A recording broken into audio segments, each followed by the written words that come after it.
The sky was orange, like fire trapped in the clouds.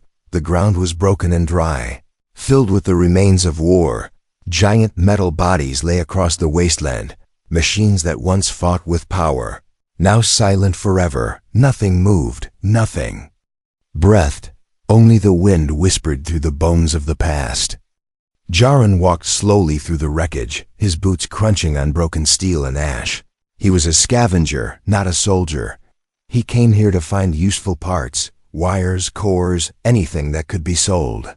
Every trip into the wasteland was dangerous, but worth the risk. He moved with care, scanning the area with his old handheld device. The screen was cracked, but it still worked well enough. Suddenly the scanner beeped, soft but sharp. Power source detected, weak signal nearby. Jaren paused, looking around. The signal came from under a pile of metal debris. He kneeled and started pulling pieces away. A broken arm of a robot, a piece of armor, melted and twisted wires. He worked fast but gentle, his hands trained from years of scavenging. Then he saw it. A hand, not human, but shaped like one. Smooth silver fingers, covered in dust but not damaged. He stared for a moment. It was a cyborg, or what was left of one. He cleared more rubble and found the face. It was a woman's face, calm, eyes closed, lips slightly parted. Part of her face was metal, but the rest looked almost real, skin-like. Texture, soft curves. Whoever made her had done it with care.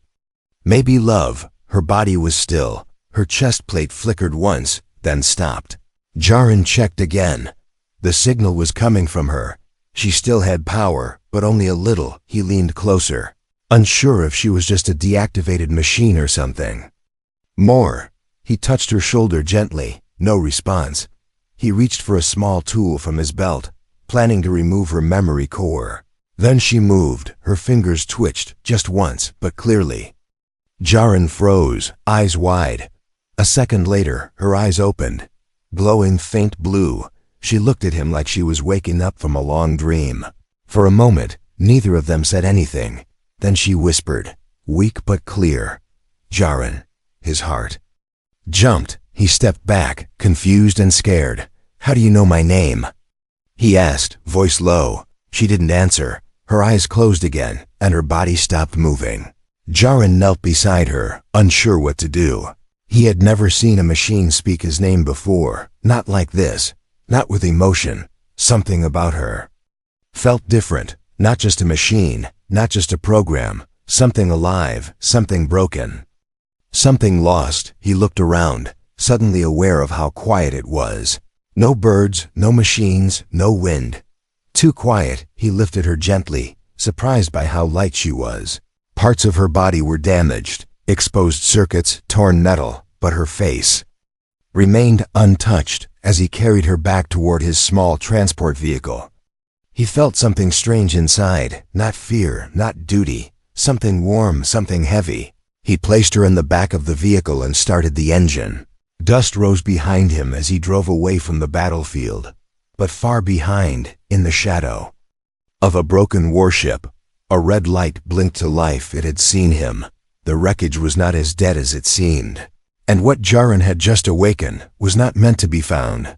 He didn't know her name or where she came from. He didn't know why she spoke his name or why she looked so human. But something told him this was just the beginning.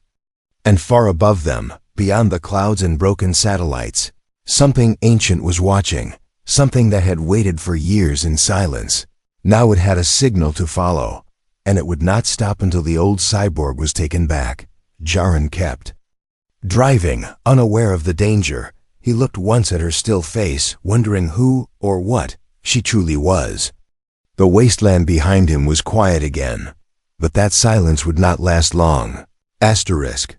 The sound of rain hit the roof like a ticking clock, soft, steady, distant, as if time itself was returning to the world. The storm had come suddenly, falling over Jaren's small hideout on the edge of the red cliffs. Outside, the wasteland remained still, but inside, something had started to change. She opened her eyes slowly. The dim light above her buzzed weakly, but her vision adjusted fast. She saw metal walls, tools hanging on the side, old tech stacked. In corners, the air smelled like oil, wires, and something warm, coffee maybe. Her systems were quiet but active, power at 12%. Mobility reduced, memory modules, corrupted. She tried to move, but pain sparked through her limbs. Not physical pain, but something else. A glitch in her code. Or perhaps a ghost from a forgotten time. Across the room, Jaren was watching her. Sitting on a low chair, hands wrapped around a steaming cup. He hadn't spoken since she woke up. Just watched, like he was waiting for something. Or maybe trying to believe what he saw.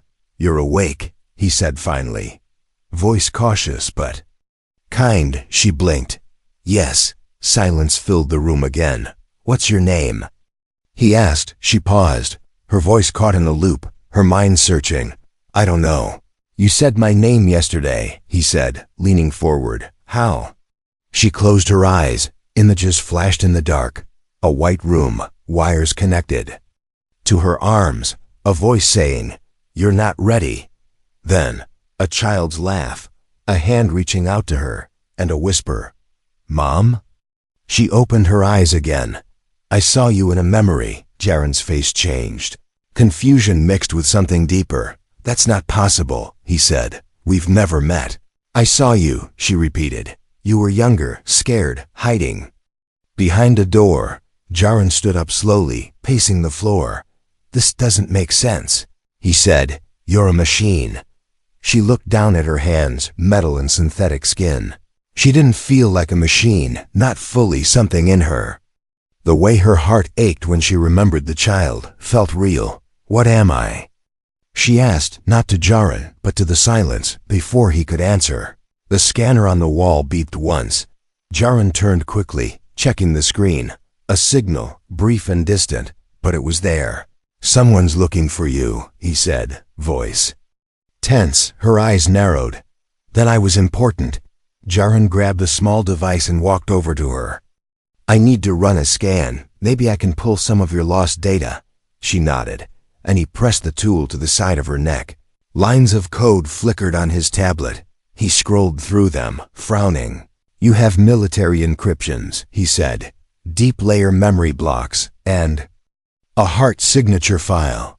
She tilted her head. "Heart signature? It's strange," he said.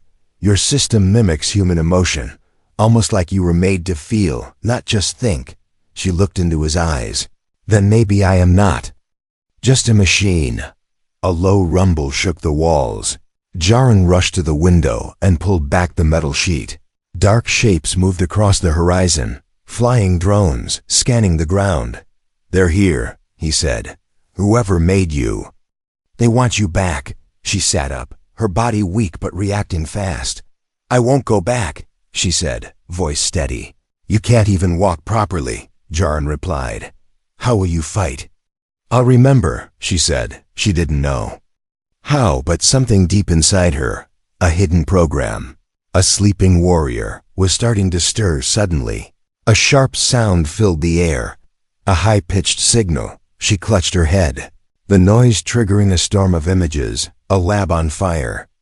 People screaming, her hand holding a weapon, blood on the floor, a man shouting her name. "Ava!" Her eyes widened, breath shaking. "That's my name," she whispered. "Ava." Jaren looked at her, stunned. "You remembered," Ava nodded, face pale. "But I don't know if that's good or bad." Outside, the drones moved closer. Jaren picked up a small blaster from the table and looked at her. "Can you trust me?" he asked. Ava looked into his eyes and nodded. "I think I already do." Together, they prepared to leave the hideout. Ava didn't know the full truth yet, who she was, what she had done, or why she remembered a boy who now stood before her. But one thing was clear. Her memories were not just pieces of code. They were stories. Pieces of a soul someone tried to bury, and now the past was waking up, with fire, with fear, and maybe with hope. The desert winds howled like distant screams. Dust danced in angry circles across the dry ground as the sun rose behind the broken cliffs. Jaren and Ava moved quickly, hidden under an old cloak stitched with pieces of camo fabric. The sky was no longer empty. Drones circled above like vultures. They hadn't spoken much since leaving the hideout. Jaren drove a rusted hoverbike across the rocky path, while Ava sat behind him. Her arms weak, but her senses sharp. Her memory was still fragile. But pieces were falling into place like shards of glass finding their frame. They were being hunted, not just by machines, but by the men who controlled them. And those men were not ordinary soldiers. As they reached a narrow canyon, Jaren stopped the bike. He turned his head slightly. "We have 10 minutes before they reach this area," he said, checking the small radar device. Ava climbed down, her legs trembling slightly, but she stayed on her feet. "Why do they want you?" he asked, still staring at the scanner. "I think I used to belong to them," she answered, voice low. "But now I don't." A sudden sound echoed through the canyon, the sharp crack of metal footsteps. Jaren pulled Ava behind a fallen slab of stone as two figures entered the pass. They weren't drones. They weren't human either, tall, armored hybrids, half man, half machine, their eyes glowing red like burning coals. One of them raised a sensor to the wind and growled. "She passed through here." Jaren gripped his blaster, hands tense. Ava put a hand on his shoulder, her touch soft but firm. "Don't fire," she said. "They'll call more." He looked at her, surprised at the calm in her voice. "You faced them before," he said. More a statement than a question. She nodded. "They were my guards." "Once," Jaren whispered. "Then how did you escape them?" Ava's eyes darkened. "I didn't," she said. "They let me go because they thought I was dead." The two hunters moved forward, scanning the path. Suddenly, one of them turned, eyes locking toward the stone Jaren and Ava hid behind. Jaren raised his blaster, but before he could shoot, Ava stepped out. Her movements were smooth, controlled, like a forgotten weapon waking up. "Target located," one of the hunters said, voice hollow. Ava raised her hands. No weapon in them, but her fingers twitched. The hunter raised his arm to fire. Then, the air cracked, and the hunter's arm exploded from the inside. Jaren stared, frozen. "What was that?" he asked. Ava stepped forward, her eyes glowing faintly. "I'm remembering," she said. "They taught me how to disable them, in case they turned on me." The second hunter charged forward, fast and brutal. Jaren fired his blaster. It hit the chest, but barely slowed the attacker. Ava reached out, touching the side of the hunter's helmet. A spark shot through her fingers, and the hunter collapsed, lifeless. She stood there, breathing heavy, her hands shaking slightly, not from fear, but from memory. Jaren walked to her, staring at the fallen machines. "You're not just any cyborg," he said. "You were made for war." Ava looked at him, eyes soft again. "No," she replied. "I was made for control." They left the canyon quickly, knowing more would follow. As they crossed the edge of a dried-out riverbed, Jaren looked up. The sky had changed. Storm clouds now covered the sun, and flashes of electric blue flickered far above. "They're using storm cover to drop more troops," he said. "We need to disappear." Ava nodded, but her gaze was distant. In her mind, another memory played, not of war, but of a voice whispering, "You were never meant to feel, only to obey." She closed her eyes, whispering back, "Then why do I feel pain?" That night, they found shelter inside a rusted ship half buried in the sand. Jaren fixed what he could, sealed the door, activated a weak defense field. They sat in silence, the storm pounding outside. "I think I was someone else before all this," Ava said quietly. "Someone kind, someone human." Jaren looked at her. "Maybe you still are." She turned her face slightly, avoiding his eyes. "If they find me, they'll try to erase me again." Jaren reached into his jacket and pulled out a small memory chip. "This was inside your arm panel," he said, handing it to her. "I haven't scanned it yet." The building looked like a grave. It rose from the cracked earth like a forgotten bone, colorless and cold. No signs, no windows, Only a single metal door half buried under vines and sand. To anyone else, it looked dead, but Ava felt it, like a pulse under the skin. She stepped forward, slower now. The storm behind them had cleared, but her mind was clouded. Each step toward the old facility made her chest feel heavier. Jaren followed close behind, scanning the ground for traps or hidden drones. They had traveled for hours through silence, guided only by Ava's half-returning memory, something inside her kept pulling her back to this place. She didn't know what she would find here, but something told her, this is where she was born. Or maybe where she was broken. Jaren stopped by the door, running his hand along its edge. Are you sure about this? He asked. Ava nodded slowly. No, she said, but I have to know. He found a small panel hidden under rusted metal. Using a cracked data stick, he powered it up. The door clicked and opened, hissing like something exhaling its final breath. Inside, the air was stale and cold. Long corridors stretched into darkness, lights flickering above. The walls were lined with sealed glass chambers, empty. Some cracked. Jaren whispered, "This place gives me chills." Ava stepped forward, her fingers brushing against one of the glass panels. Images flashed in her mind. Her inside one of these chambers, surrounded by people in white suits. Her arms strapped, wires feeding into her spine. Voices arguing behind glass. She's not stable, someone had said. She's feeling too much, said another. We made her that way. Jaren found an old console still working, its screen blinking. He tapped a few keys, pulling up old files.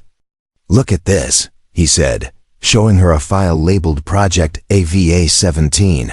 Ava stared at it, her hands trembling slightly. The screen showed a photo, her face, exactly the same, but with a softer smile. Then the words, subject created from combined neural patterns, synthetic intelligence and real human memory.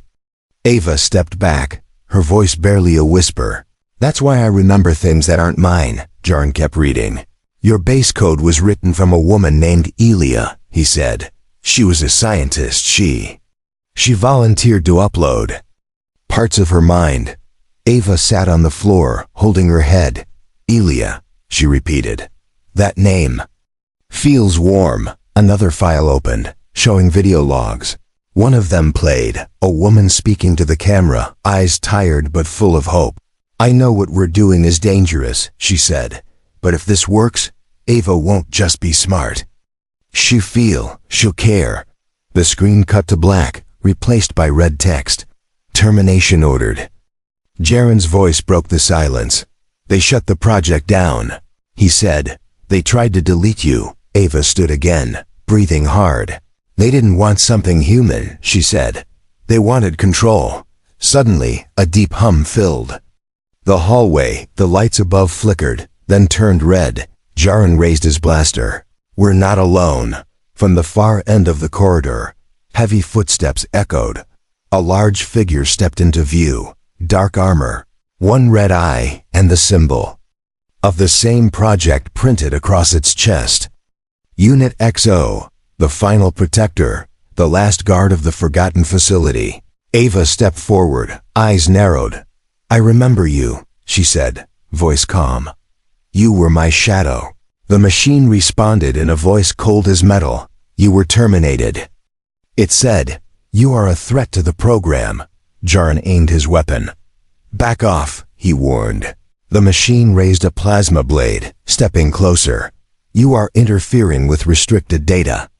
It said, all intruders will be neutralized. Ava didn't wait. She raised her hands. A surge of light burst from her fingertips. The machine stumbled, sparks flying but didn't fall. Jaren fired, the blasts hitting weak points Ava had exposed. Together, they moved like pieces of the same code, fast, sharp, deadly, within seconds. The machine collapsed, smoke rising from its chest. Silence returned to the corridor. Ava stared at the ruins of her past. Heart pounding, she looked at Jaren, eyes full of pain and clarity. They didn't just build me, she said. They stole someone's love, someone's memories, and made me into a weapon. Jaren stepped closer, placing a hand on her shoulder. Maybe they did, he said. But what you choose to be now, that's yours. For the first time she smiled, small but real. They turned to leave, but behind them, one final screen blinked to life. She stared at it, afraid and curious. What if this chip has the truth? She asked, then we find out together. Jaren said, outside, the storm grew louder, and deep in the dark sky, a command signal was sent, *. There was a room deeper than the others, one not listed on any map. Ava didn't remember walking there, yet her feet moved like they knew the way. Past the broken lights, past the bodies of forgotten machines, into a space untouched by time. The air was colder here. Jaren felt it too, a pressure in his chest like something unseen was watching.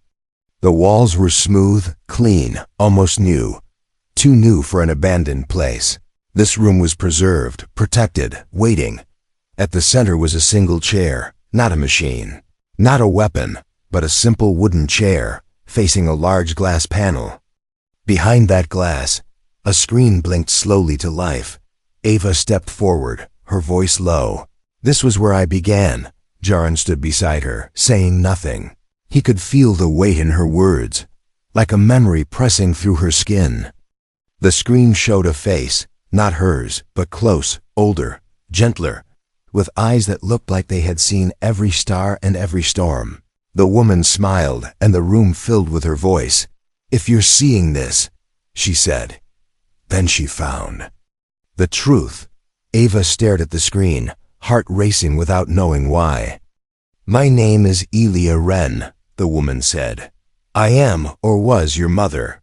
Jaren stepped back. Shocked, he looked at Ava, waiting for her to say it was wrong, that it was a glitch, but she didn't. Elia's voice continued. You were made from my mind, my voice, my memories, but you are not a copy, she said. You are a continuation of everything I was and everything I couldn't be. Ava whispered. I know this voice. She was real, Jaren said quietly. She lived. More images appeared. Video clips of Elia holding a child. A boy, maybe 5 or 6, dark hair, wide eyes, hiding behind her legs. Ava stepped closer, hand against the glass. That's you, she said, turning to Jaren. You were the child. Jaren's breath caught in his throat. He stared at the screen, remembering flashes, dreams he thought were his imagination, a warm hand, lullabies sung in a soft voice. The voice on the screen. I had a son, Elia said, her voice cracking slightly. I left him behind to build you. I'm sorry. Jaren sat down, overwhelmed. I thought she died in an explosion, he said. They told me she was a traitor.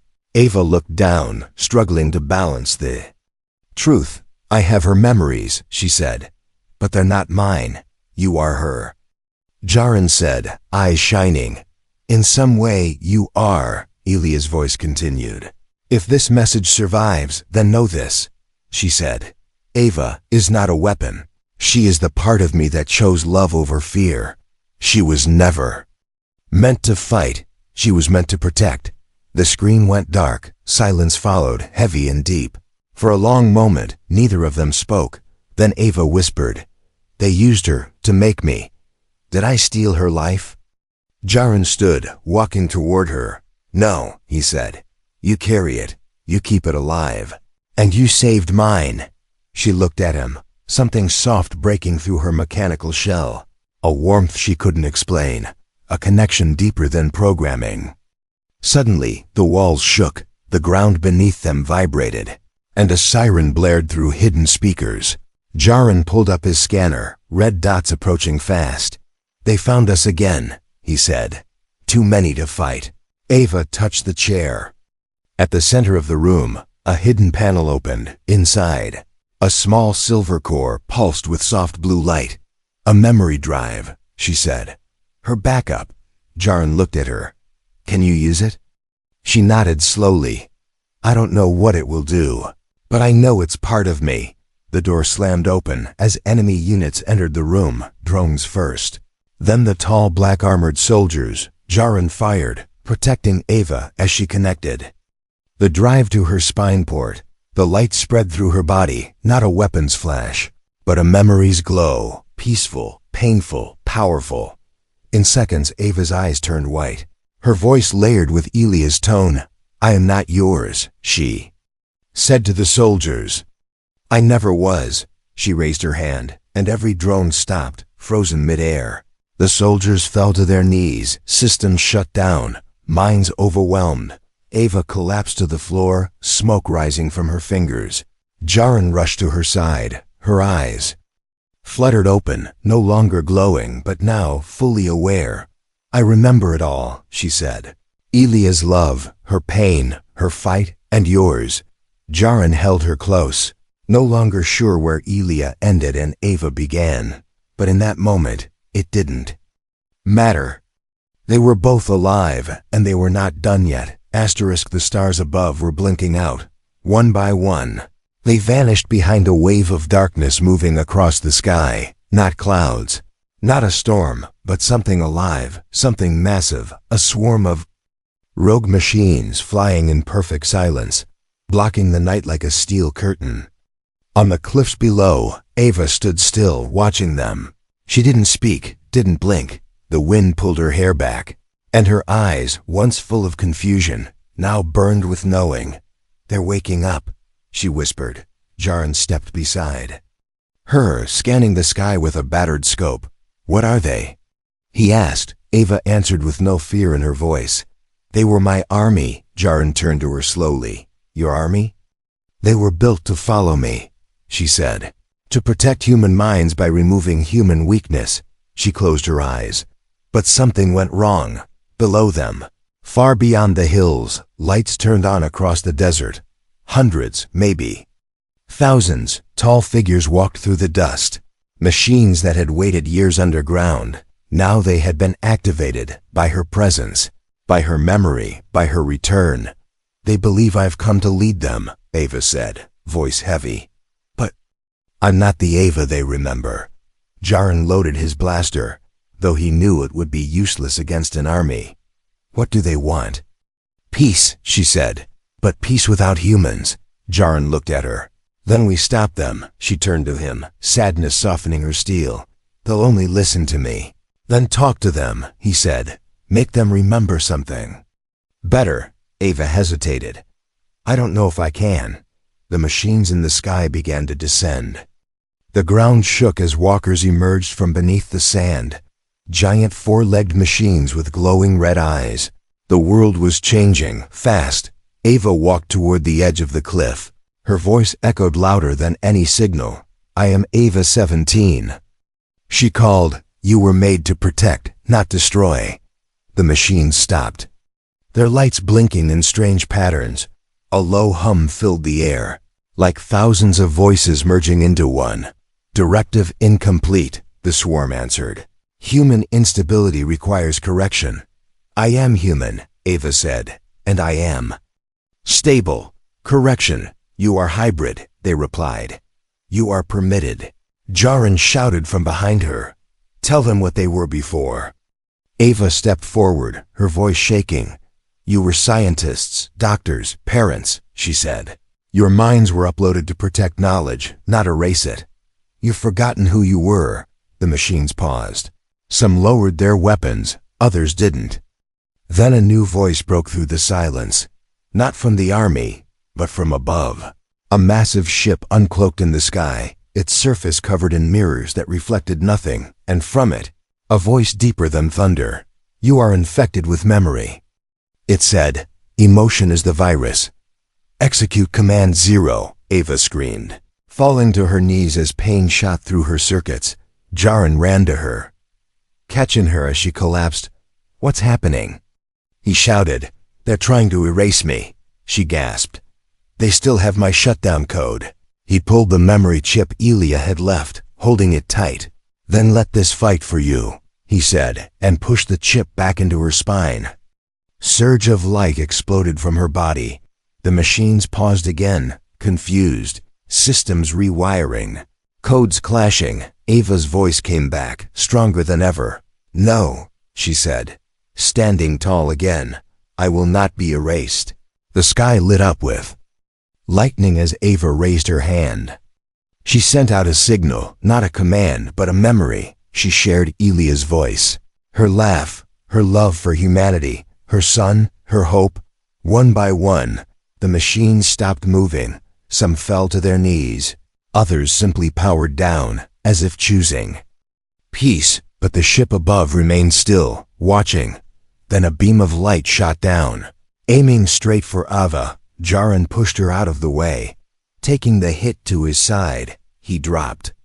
Breath shallow, eyes wide, Ava caught him, screaming his name. His hand reached for hers. Weak but smiling. You rescued me, he whispered. Even before you knew me. She placed her forehead against his. I will not lose you too, Ava. Stood, eyes glowing brighter than ever before. She looked to the ship and spoke with a voice not hers alone. But Elia's too. I am not your creation, she said. I am what you tried to destroy, and failed. She raised both arms, and the ship cracked open with light. A final wave of code burst through the air, not a weapon, but a cure. And with it, the command system collapsed, the sky cleared, the machines shut down.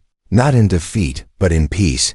Ava fell to her knees beside Jaren, holding him. His eyes fluttered, still alive, barely. And as the stars returned, so did hope. It rained for the first time in 100 years, not acid, not fire, but real rain, soft and cold. The sky, once burned with war, now cried quietly as the machines slept beneath it. And under that sky, Ava sat beside him, her hand in his, waiting for him to open his eyes. The ground around them was scattered with silence. No drones, no signals, no metal marching in rhythm.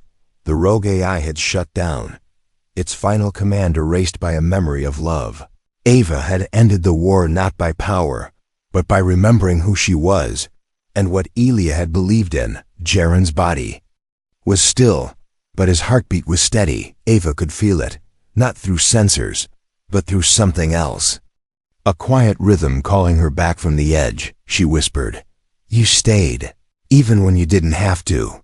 She looked around, the wreckage of the massive ship. Now nothing but quiet metal bones. Fields that had once been poisoned were turning green at the edges. The planet itself seemed to breathe again. Ava reached into her jacket and pulled out the last piece of Elia's memory chip.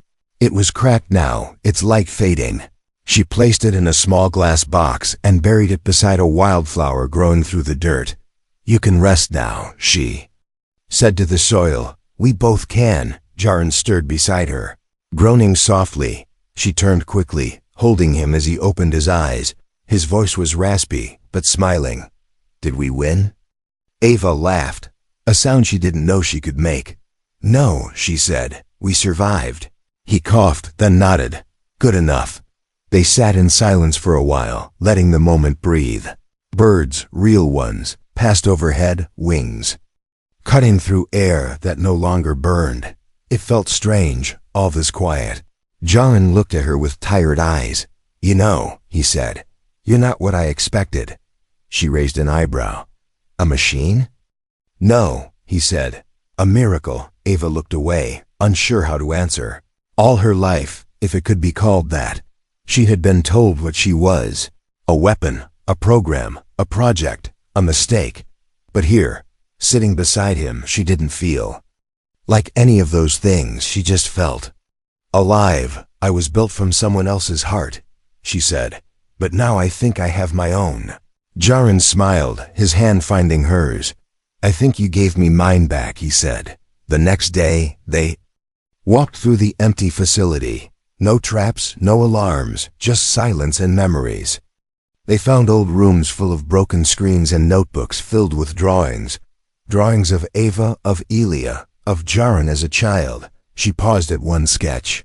Hand drawn in ink, it showed her holding a boy's hand, a scene that never happened, but somehow always existed. "They imagined me before I was even real," she said. "You were always real to someone." Jaren replied, "And now you're real to me." They left the facility behind, setting fire to its doors, not out of hate, but to make sure no one ever used it again. The smoke rose into the sky like a signal, not of war, but of closure. Weeks passed. They rebuilt a shelter near a river that had begun to flow again. Ava planted seeds, watched them grow, learned the rhythms of the sun. Jaren taught her how to laugh, how to lie under stars without scanning them. She taught him how to listen, not with ears, but with presence. They didn't speak of war anymore, only of the future. One evening, under the soft blue glow of a twin moon, Jaren turned to her. "You said once you were built to protect," he said. "Do you still believe that?" She nodded slowly. "Yes." He leaned closer, brushing a hand against her cheek. "Then stay with me," he said. "Protect this." Ava didn't answer with words. She only smiled, fully, freely. And in that smile was the heart of Elia, the strength of a machine and the quiet warmth of something truly human.